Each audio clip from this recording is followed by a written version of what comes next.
Welcome back to the deep dive. Today, we are strapping in for what is perhaps the most critical shift happening in enterprise AI right now. It really is. We're moving way beyond just simple chatbots. Exactly. We're exploring how these specialized AI agents, powered by large language models, are actually handling complex professional-grade automation. Yeah, across pretty much every domain you can think of. Right, from crunching massive business intelligence data, which is tough enough, to managing global IT infrastructure. Yeah. Huge That's scale. absolutely huge. So our mission today, it's pretty straightforward. We want to give you a structured shortcut. Kind of a blueprint. Yeah, a blueprint to understand the key architectural shifts you need for this professional-grade AI automation. We're talking the fundamentals for achieving speed, reliability, and maybe most importantly, precision. Precision is definitely key. We've got 4 big application areas to unpack. We'll start with, how do we make these AI agents into reliable data scientists? Can they answer core business questions accurately? That's the foundation. Yeah. And we'll end up looking at how they become proactive system administrators, actually predicting network failures before they happen. Okay, let's dig in and trace this evolution. Okay. And what's absolutely essential to grasp, I think, across all the pretty sophisticated sources we've looked at today, is that the path to real enterprise automation, it isn't just paved with bigger or faster LLMs. That's not the whole story. Right. It's more nuanced. It really is. The common thread, the thing that ties all these complex applications together, whether it's getting accurate revenue metrics or stopping that 2 a.m. network outage, is this fundamental shift. We're moving from giving the LLM raw, unstructured data. So dumping it in. Exactly. To providing it with curated context and actionable, specialized tools. Okay. Context and tools. That's the moment things change. The moment you give the model the specific language of your business or the specific map of your system, that's when you unlock its potential. So this curated context, it's like the new intelligence layer. Precisely. In this new architecture, structured context is the key intelligence layer. That's the evolution we're tracking. That idea, curated context versus raw data, that feels like the perfect place to start, especially with business intelligence. Yeah, BI is a classic example. Because traditionally, this is exactly where LLMs tend to fall down in a corporate setting, right? Oh, absolutely. They hit a wall. You might ask what seems like a simple question, like, what was the influence of customer satisfaction scores on last month's revenue per region? Seems straightforward. Seems like it. But then you look under the hood. And your underlying database has, hundreds of tables. Thousands of columns. And crucial proprietary calculations baked in. Right. So reliably extracting the exact information you need. It's basically impossible without a team of highly skilled data engineers intervening. That's the core of the problem, isn't it? Yeah. You need to consistently pull that one specific piece of information out of this huge, messy, complex environment. Consistently is the key word. It is. And before any company even thinks about implementing this stuff, they absolutely have to lock down 3 non-negotiable goals for the architecture. Okay, 3 pillars. What are they? These aren't nice-to-haves. They're the baseline for trusting the system. First, scalability. Gotta handle big data. Exactly. The solution has to work just as well whether your data warehouse has 10,000 rows or 10 billion rows. Yeah. It needs to be totally independent of the sheer volume. Makes sense. What's second? Second, precision. Or you could call it factual accuracy. The answers have to be right. Not just right in general, but right according to the company's internal, often proprietary definitions. This one's often the toughest nut to crack. I can imagine. And the third? Third, consistency. Every single user, doesn't matter if it's a junior analyst in Paris or the CEO in New York asking the same question, or even a very similar one, must get the exact same uniformly interpreted response every time. Because without that consistency, different people make decisions based on different versions of the truth. Chaos. Exactly. Organizational decisions just fall apart. Everyone's looking at a different picture. Okay, so scalability, precision, consistency. Let's focus on why the simple approach, the one most people probably try first, fails spectacularly on even the first 2. The load everything approach. The naive chain. Yeah, that one, you sort of guess some relevant tables. You physically pull all the raw data from those tables. Query layer step, yeah. And then you just dump that entire raw data set onto the LLM and say, here, summarize this. Why is that just doomed from the start in a real corporate environment? Well, it fails immediately on two fronts, and they're kind of intertwined. The most obvious one is the scaling limit. Too much data. Way too much. As soon as that raw data you pull generates, I don't know, more than what we call a few thousand rows, maybe a few megabytes of text, you immediately blow past the maximum token limit of pretty much any LLM out there today. Right. The context window just overflows. Completely. You've essentially tried to send the model the entire data lake when all it really needed was one single aggregated number. So it just crashes or hallucinates. It overflows, or it just refuses the request, or worse, it gives you a nonsensical hallucinated answer because it lost all the important context in that flood of data. Okay, so it can't handle the volume. But you said there's a second failure point. Yes, and this one's actually much more strategically damaging, the missing business context. The precision problem again. Exactly. Let's say, hypothetically, you manage to squeeze a small data set under the token limit. Great. But the LLM, even if it's linguistically brilliant, it's contextually blind to your company's specific ways of doing things. It has no idea how your finance department actually defines net revenue. Or the specific calculation for, say, cost of goods sold that includes some weird warranty adjustment unique to your business. Precisely. These definitions are often complex, internal, and absolutely crucial. Without them, the LLM is forced to guess based on its general training data. And guessing leads to imprecise, misleading, or sometimes outright false results. It doesn't speak the corporate language, so it can't be precise. Okay, so the naive approach is out. The LLM can't physically handle the volume, and it doesn't understand the specific business logic anyway. We need a totally different approach. Fundamental shift in its role, Let's tackle scalability first, the sheer volume. How do we stop sending the whole ocean and just give it the essential cup of water? Okay, so that pivotal problem, the volume issue, it gets solved by shifting the LLM's main job. It stops being a data processor. And becomes... It becomes a SQL generator. Okay. Explain that. This is where the magic really happens. Instead of you telling the system to pull raw data, the LLM's first task is to look at the user's question. And then, based on the metadata describing the available tables, it generates a very specific, optimized SQL query. So it writes the code to get the data. Exactly. It's a subtle shift. But architecturally, it's monumental. The LLM isn't summarizing raw facts anymore. It's writing the instruction for the database engine to go summarize and filter the data itself. Okay, that makes sense. The database does the heavy lifting. Precisely. That SQL query then runs directly inside the database engine, doing all the aggregation, filtering, joining all the hard work in that highly optimized data warehouse environment. And only the result comes back to the LLM. Only the tiny final result, the aggregated number, the filtered list, the cup of water. That's all that gets passed back to the LLM for the last step, which is just putting it into nice, natural language. And that scales. Effortlessly. It scales to basically arbitrary data quantities, because the LLM never has to touch the raw big data. It only ever sees the small final answer set. That's a massive improvement for speed and scalability. The LLM is now like an elite query writer, not some slow, overwhelmed data cruncher. But, like you said, that only solves the volume problem. It doesn't fix precision or consistency because the LLM still doesn't know the internal company vocabulary. Correct. It still lacks that crucial business context. Which brings us, I assume, to the semantic layer.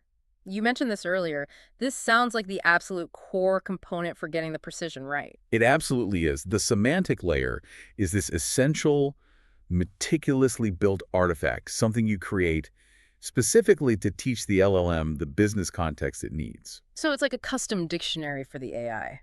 That's a great way to put it. Think of it as the company's proprietary encyclopedia for its data. You build this layer to describe your physical tables and columns using the specific, standardized business definitions and vocabulary that everyone in the company agrees on. And it includes calculations. That's the critical part. It must contain all the relevant proprietary calculations. For instance, it defines exactly how you calculate quarterly active users. Maybe you exclude users from a specific old channel, right? Or it details how a complex metric like customer lifetime value is derived, using a specific averaging period, and maybe certain cost factors. So by feeding these rich definitions to the model, the LLM learns to answer questions not just correctly in a general sense, but in a way that precisely matches the financial, marketing, or operational truth of that specific enterprise. That makes total sense. The semantic layer defines the terms, the nouns, the verbs, the calculations. Okay, so if that's the overall dictionary, What about metric definitions? Are they just more detail within the semantic layer or something functionally different? It's both refinement and enforcement, actually, especially for your key performance indicators, your KPIs. Okay. The general semantic layer might define broad concepts like revenue or cost. Metric definitions get hyper-specific about how individual KPIs are tracked and reported. Like how exactly we measure revenue growth rate. Precisely. The metric definition for that KPI might specify the required baseline period, the exact time series aggregation rules, like maybe it must be calculated as a rolling monthly average and the specific targets it's measured against. So it's the recipe for the KPI. It is, but it also serves a second powerful function. Which is? These metric definitions allow the system to further constrain the tables and columns the LLM even considers when it's generating that initial SQL query. Ah, it narrows the focus. Exactly. By pre-filtering the available fields down to only those explicitly relevant to that specific metric, you dramatically reduce the search space for the LLM. Making the generated SQL more accurate. Much more accurate and far less likely to pull in irrelevant data or attempt complex, unnecessary joins. It boosts precision again. Okay, wow. So we have scalability solved with SQL generation. We have precision solved using the semantic layer, plus these detailed metric definitions. That leaves the third goal, maybe the most vital one, consistency. Right, the guarantee. How do we make absolutely sure that this super precise definition of net revenue we just coded is the exact same definition used by every single person, every agent, every application, everywhere across the company? This requires one final, non-negotiable architectural step. You have to publish all these artifacts, the semantic layer definitions, the metric definitions, into a centralized metric definition catalog. A central source of truth. The single authoritative source of truth for all semantic and metric definitions. This step turns the semantic layer from just a definition document into a powerful governance tool. And why is that centralization so critical? Because it ensures uniformity. Imagine the marketing and finance teams decide to update the definition of a qualified lead. Okay. With this centralized catalog, that change, once approved and published, instantly propagates to every agent, every dashboard, every user query across the entire organization, simultaneously. Ah, so everyone gets the update at the same time using the same logic. Exactly. That uniform data interpretation, enforced across all departments and systems, is the mechanism that delivers consistency. And it's that consistency that ultimately builds trust in the AI automation solution when you deploy it at scale. That really is a profound transformation. We've gone from this inefficient, naive process that fails on multiple levels. Yeah, the token limits, the context gap. To a really robust system. The LLM, now armed with specific business context and the power to write SQL, can scale massively while guaranteeing factual accuracy and consistency. It elevates the LLM. Yeah, it turns it from just a general language tool into a specialized, trustworthy enterprise data scientist. That's the goal. Okay, so we've secured the data foundation. Yeah. We've built that crucial intelligence layer with the semantic definitions. Now, the LLM isn't just a passive historian answering questions. It needs to become an actor. Right, it needs to do things. Exactly. So let's pivot to the practical side. How do we actually build agents that orchestrate specific tasks? Agents that use tools, follow logic. This is where frameworks like LangGraph really shine. Right.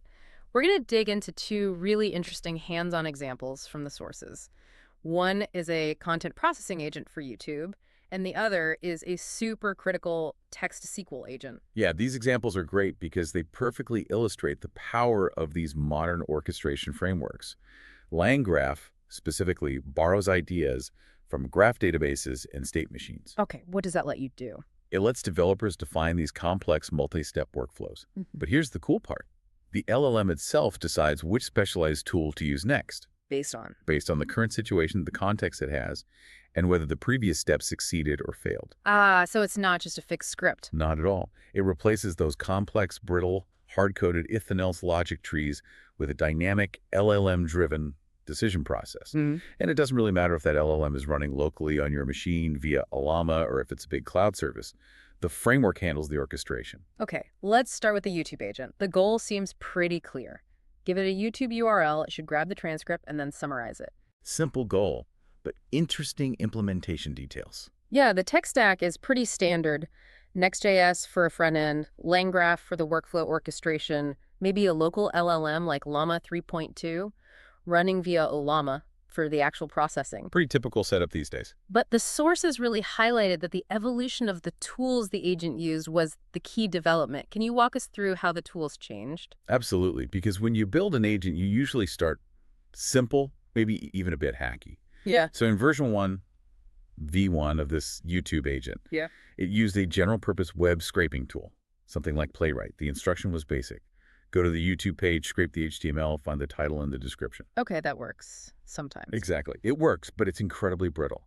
The moment YouTube tweaks its website layout, changes an HTML tag. The scraper breaks. Instantly. It's a kind of hacky solution that works for a demo, but not for production. So how did they improve it in V2? The refinement came in V2.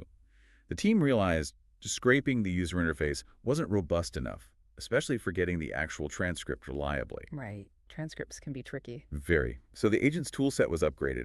They replaced Playwright with a dedicated, much more reliable community tool. Something built specifically for YouTube. Yeah, maybe something leveraging YouTube's internal APIs, or well-maintained open-source library like WXFlows, perhaps, designed specifically for robustly retrieving video subtitles or transcripts. Ah, so moving from general scraping to a specialized, stable tool. Precisely. And that strategic choice, moving from brittle scraping to robust, specialized interaction, maybe via an API that's often what separates a professional-grade agent from just a quick academic demo.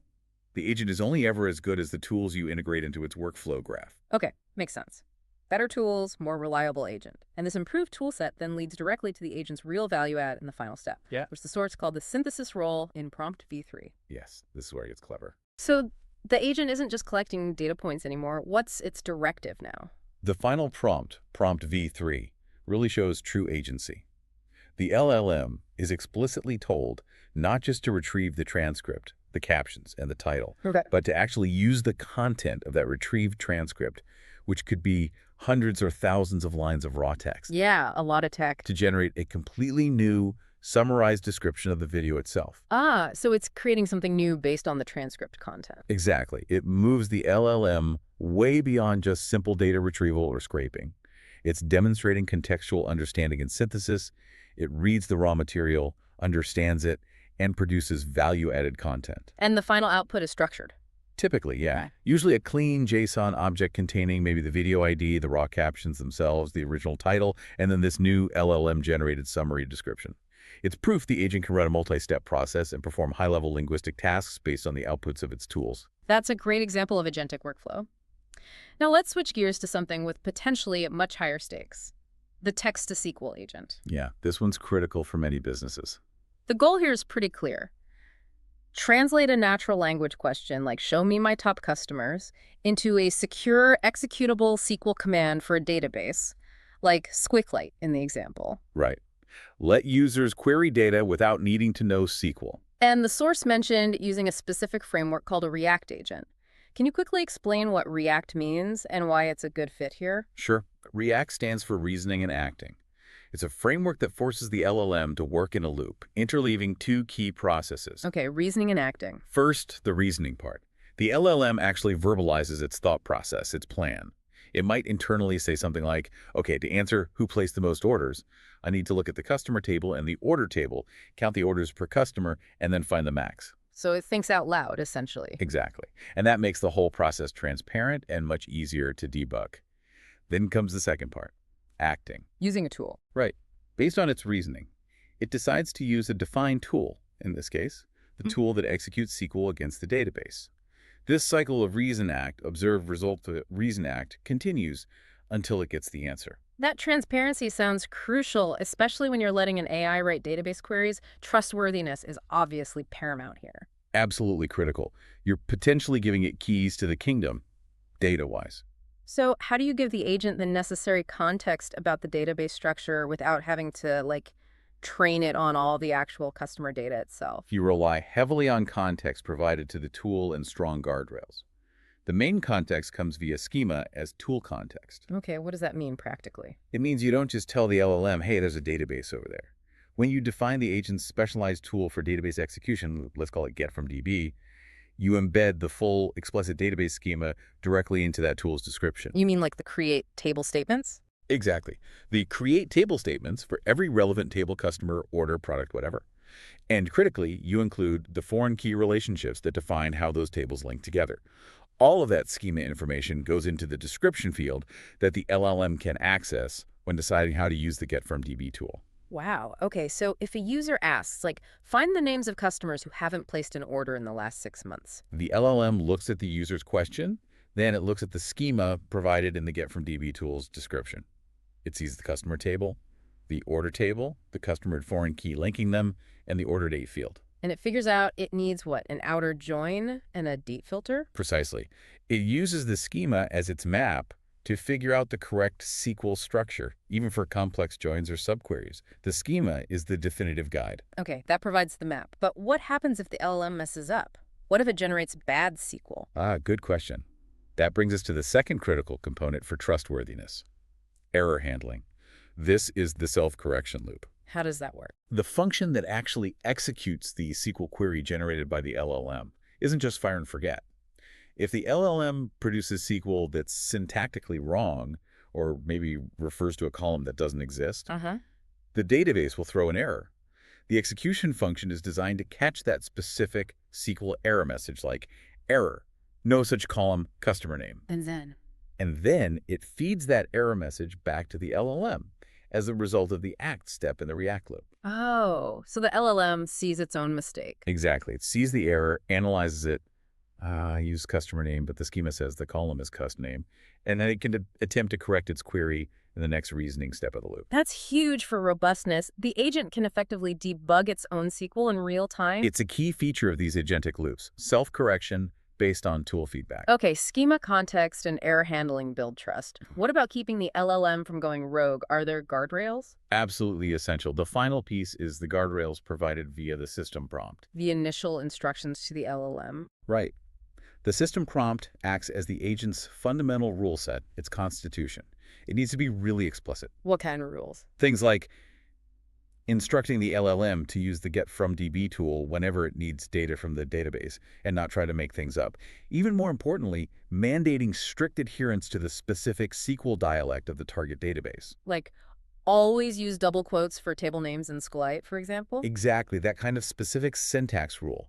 These constraints are vital to prevent dangerous things like SQL injection vulnerabilities and just to ensure the powerful LLM operates predictably and safely within the defined boundaries. So with the schema, error handling, and prompt guardrails, you can actually trust it. You can build a system that handles both simple calend queries and complex multi-table joins reliably and securely. Wow. These two examples, the YouTube summarizer and the SQL agent, they really show how AI automation is moving beyond simple API calls. Totally. It's about sophisticated tool-using self-correcting agents. That's the foundation for doing real critical tasks automatically. Okay, we've seen how agents can tackle specific, complex tasks, getting data reliability right, writing SQL safely.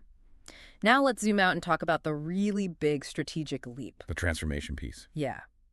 Using these AI agents to fundamentally change how IT and network operations work, moving away from constantly putting out fires. That reactive firefighting mode, yeah. Towards continuous proactive system optimization. And doing this across massive, complicated infrastructure, cloud platforms, big old mainframes, global networks, the whole lot. This area, IT and network ops, it probably represents the highest ROI for agent technology right now because the traditional model is just so inefficient. How so? Well, the typical scenario is some critical service breaks at 2 a.m., pagers go off, the on-call team scrambles, they spend hours stabilizing the crisis. Been there. Right? And then once it's stable, they mostly move on to the next fire. It fixes the immediate symptom, but it rarely gets to the deep underlying weakness in the system that caused it in the first place. So the proactive goal is to prevent the fire entirely. Exactly. Use the LLMs for their amazing contextual understanding and use AI agents for their dynamic awareness of the system to predict and prevent those problems long before they ever cause an outage or performance hit. Driving real improvements in reliability and performance. That's the aim. Significant improvements. Now, to get that predictive power, the agents need way more than just, like, basic CPU usage stats, right? Oh, absolutely. Simple metrics aren't enough. The sources kept pointing to the need for predictive analytics via MELT data. We need to break down MELT. What does it stand for, and why are these 4 specific data types so essential for being proactive? Okay, MELT is basically the modern observability stack acronym. Agents need to analyze all four types dynamically to really understand what's going on. It stands for metrics, events, logs, and traces. Metrics, events, logs, traces. You need all four to really triangulate the root cause of a potential problem. Let's break them down. Metrics. Metrics are your classic quantifiable measurements over time. Things like CPU utilization, request latency, queue depth, network bandwidth. They tell you what is happening quantitatively. Okay. Events. Events are discrete, significant occurrences in time. A user login, a code deployment starting or failing, a server rebooting, a scheduled backup job kicking off. They tell you when something specific happened. Got it. Logs. Logs are typically unstructured or semi-structured text records produced by applications and systems. Think stack traces, error messages, diagnostic output. They often contain the crucial details about why or how a particular process behaved the way it did, often very noisy but vital. Okay, MEL and traces. This one sounds important for system-wide views. Traces are arguably the most critical piece for understanding distributed systems. A trace maps the entire end-to-end journey of a single request, say, a user clicking checkout on a website, as it travels across potentially dozens of different microservices, databases, caches, and network hops. It follows the whole path. Exactly. So if the overall system feels slow, the agent uses the trace data to pinpoint which specific service in that long chain introduced the latency. So it connects the dots. Precisely. It connects an event, like a high latency alert, with the detailed path of a user journey, trace, to identify the exact bottleneck or failure point. This allows the agent to spot patterns over time, maybe seeing that one specific microservice consistently starts running near its memory limit right before performance degrades. Indicating a likely crash is coming if nothing changes. Right. The agent sees that pattern in the combined melt data as a leading indicator of failure. And instead of just waiting for the inevitable 2 a.m. page, it proactively recommends preventative actions. Things like automatically scaling up resources for that stressed service, or maybe rebalancing the workload away from it before it actually falls over. That proactive capability sounds powerful, and it leads directly to the second pillar you mentioned for proactivity: system-wide understanding via topology mapping. Why is having this dependency map so critical? Because modern systems are incredibly interconnected and complex. A topology map essentially creates a real-time dynamic graph showing all the dependencies between every application, every microservice, every database, every load balancer, every piece of network gear in your environment. A live map of everything talking to everything else? Exactly. And its value is all about understanding and anticipating cascading risks. Traditional IT often operates in silos, right? The network team manages the network, the database team manages the databases. So if, say, a developer pushes a seemingly small configuration change to a central caching layer, a human operator often struggles to quickly figure out exactly how that localized change, maybe introducing a bit of latency, might ripple outwards and affect every single connected web service, API gateway, and back-end database that depends on that cache. It's hard to see the downstream effect. Very hard, especially in real time. The topology map gives the AI agent what we call system-aware reasoning. Okay, system-aware reasoning. It allows the agent to instantly visualize and understand all those downstream dependencies. This awareness is absolutely essential for putting the metadata into context. How so? Well, if the agent sees concerning metrics, like high latency, coming from one component, the topology map immediately tells it which other critical services rely on that stressed component. So it can predict the blast radius. Precisely. It understands the potential impact across the system and can prioritize preventative actions much more effectively, stopping a localized issue before it cascades into a major system-wide disaster. That makes a lot of sense. Let's apply this framework to a really complex environment, starting with mainframe optimization. Mainframes are still critical for many businesses. Absolutely. Huge transaction volumes still run on them. The source material noted that traditional mainframe management, often dealing with separate systems called sysplexes, tends to rely on simple call-home features. Right, like the hardware sending an alert if a temperature threshold is breached. Exactly. It's described as very narrow purpose reporting. How does an AI agent architecture change this whole paradigm for mainframes? Agents aim to move mainframe management from that narrow, threshold-based reporting to much more holistic system control and really nuanced decision-making. To do that, they need a sophisticated, modular architecture. The source has highlighted 3 core components: memory, tools, and a modular design. Okay, let's break those down for the mainframe context. Memory. Memory is absolutely key here. It's not just short-term task memory. It holds 2 critical things. First, persistent context. This includes the overarching business goals for the mainframe environment, things like minimize production batch window times, or maintain CPU utilization below a certain cost threshold to manage software licensing fees. So the business rules. Exactly. And second, the memory provides access to the crucial data sources. For mainframes, the gold standard is SMF records, System Management Facilities Records. It's SMF data. That's like the ultimate log source on a mainframe. It's the definitive, incredibly comprehensive data source for basically everything that happens: performance, resource usage, errors, configuration changes, all of it. The agent needs persistent access to both that raw, granular SMF data and the high-level business priorities stored in its memory. Okay, so memory provides context and data access. What about tools? Tools, in this context, often mean specialized analytical models or functions designed to process and make sense of that complex SMF data, aggregating performance stats, identifying anomalies, correlating events across different subsystems within the sysplex. As a modular architecture. That just means breaking the agent's overall job into smaller, specialized subagents.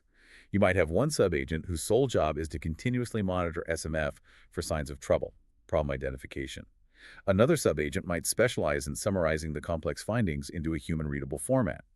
And a third subagent might be responsible for analyzing the situation and generating the final action or remedy recommendation. Okay, that structure makes sense.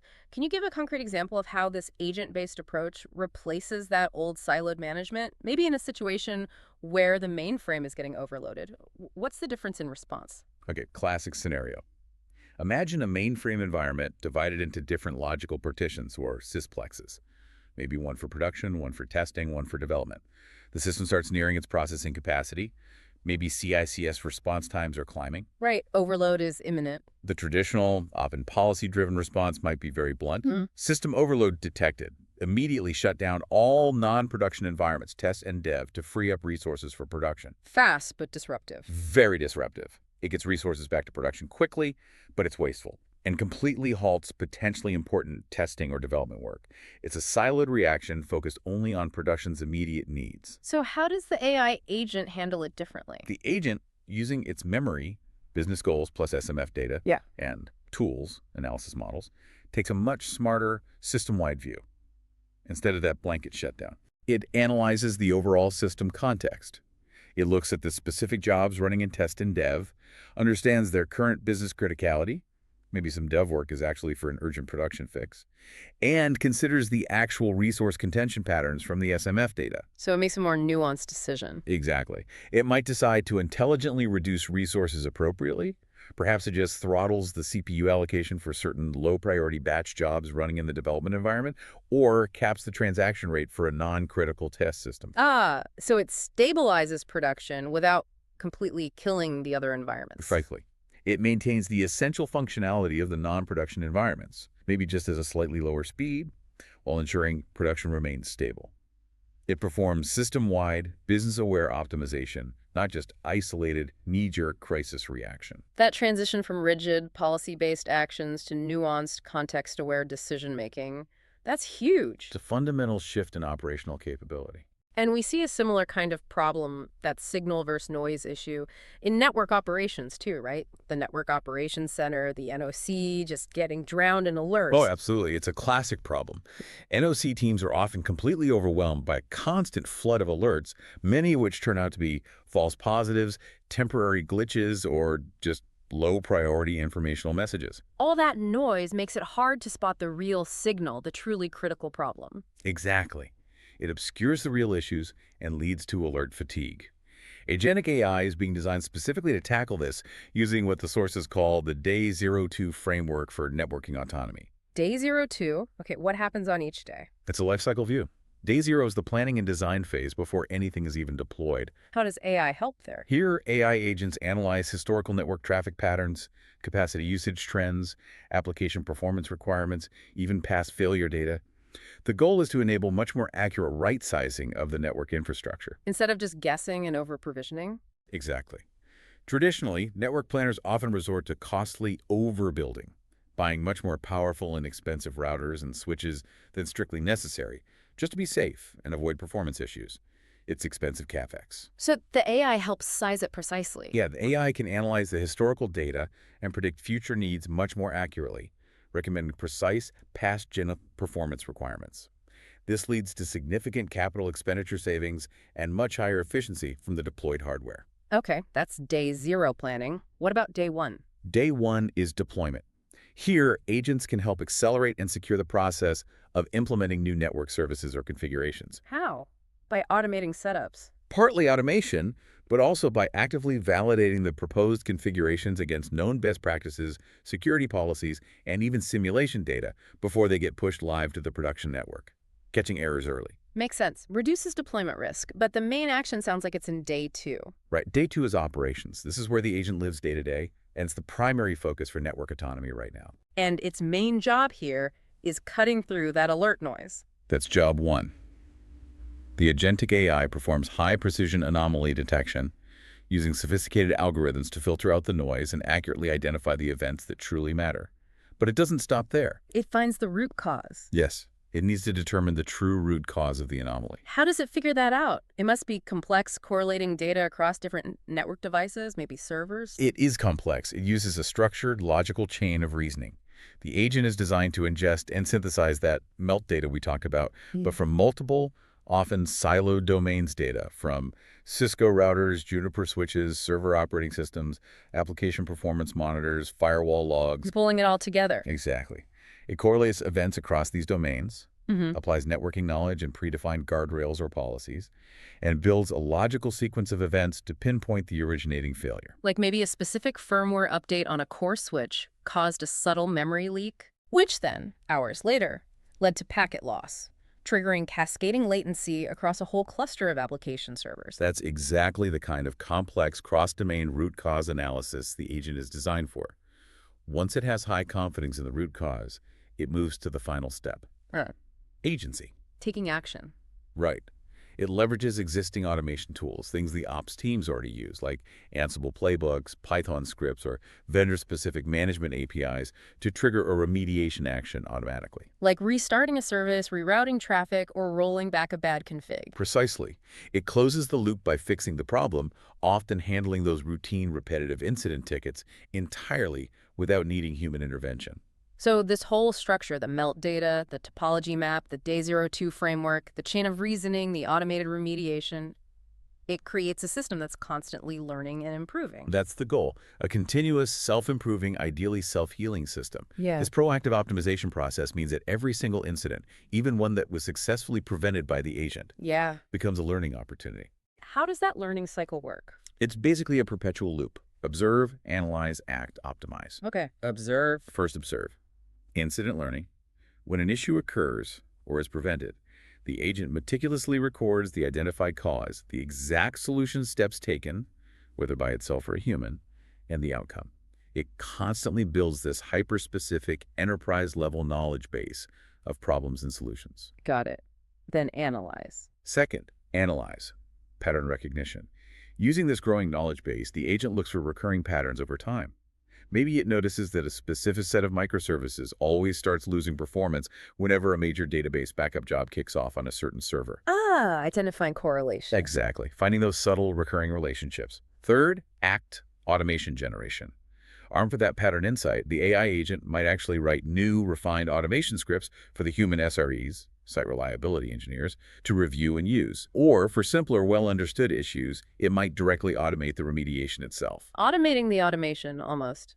And finally, optimize. And fourth, optimize recommendations.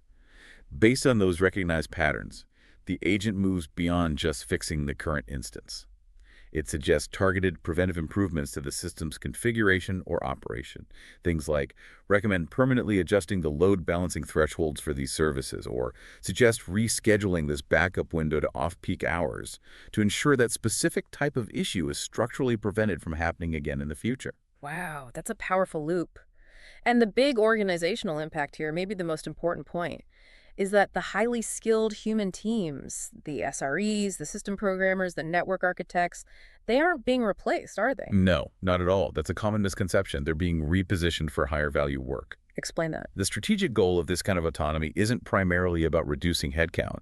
It's about having the AI handle the absolute tsunami of routine, repetitive, low-level diagnostic work and ticket handling that currently consumes a massive amount of valuable human expert time. Freeing up the experts. Exactly. It frees up the SREs, the mainframe system programmers, the senior network engineers, to focus on the truly complex, novel problems that require human ingenuity, strategic planning, designing the next generation of infrastructure, and overseeing the AI itself. So it's not labor reduction, it's strategic labor realignment. Precisely.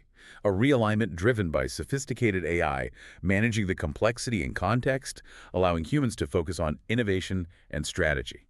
#outro. This has been an incredibly detailed deep dive. We've really covered a lot of ground, tracing the architectural evolution of AI agents from basic concepts to truly professional strategic applications. Yeah, it's a fascinating journey from simple queries to system-wide optimization. Let's try to quickly synthesize the core lessons for everyone listening. What are the main takeaways? Okay. Well, first, in the realm of business intelligence and just dealing with enterprise data, we saw pretty clearly that true reliability, getting accurate, consistent answers, isn't about throwing massive amounts of raw data at a generic model. No, that just doesn't scale and lacks precision. Right. The key is intelligently reducing the data up front, using things like LLM-generated SQL, and then, crucially, enriching the model with that structured proprietary business context. That semantic layer is vital. Exactly. We saw how that combination solves the three core data problems: scalability through SQL generation, precision through the semantic layer and metric definitions, and consistency through that centralized metric definition catalog. That's the BI foundation. Then, shifting to IT and strategic operations, we saw this huge strategic shift happening. From reactive firefighting to proactive prevention. Right. Moving to continuous predictive system optimization. And we learned that this transformation relies completely on arming these AI agents with really precise dynamic contextual awareness. Context again. It always comes back to context. Whether that's triangulating a potential failure using all 4 streams of melt data, metrics, events, logs, and traces. Or using a real-time topology map to understand those cascading risks across complex systems. Seeing the whole picture. Or even leveraging specialized memory components within the agent architecture for that nuanced business-aware control of critical systems like mainframes. In every single case, the pattern is the same. Success hinges on the quality and the rigorous structure of the context you provide the agent. It's not just about having the biggest, most powerful underlying LLM. The context is the differentiator. Okay, so wrapping this up, what does this all really mean for the future of work, for enterprise technology strategy? What's the final thought we should leave people with? Well, given everything we've discussed, given that the success of this kind of professional-grade AI automation seems to hinge almost entirely on the quality of that curated context you feed it. Yeah. It raises, I think, a really important and maybe provocative question for you listening to explore within your own organizations. Okay, let's hear it. What tangible, long-term strategic advantage does a company truly gain when it invests the significant time and effort required to meticulously document, clean, structure, and centralize its unique proprietary business definitions, essentially, right, when it invests in building that high-fidelity semantic layer? Compared to a competitor who maybe just focuses on acquiring the latest, most powerful, off-the-shelf large language model technology, if context is king, where should the real strategic investment go? That's a great question. Is the value in the model or in the unique knowledge you feed it? Exactly. And as a follow-on, right, what does this imply about the future role, the critical, and I would argue increasingly strategic role of the data engineer, the knowledge architect, the people who hold the keys to translating messy, complex business logic into that clean, structured, machine-readable context that these agents absolutely depend on? The role becomes even more central, maybe. Perhaps the most central role in enabling true enterprise AI. Definitely something to chew on as you plan your own next moves in this space.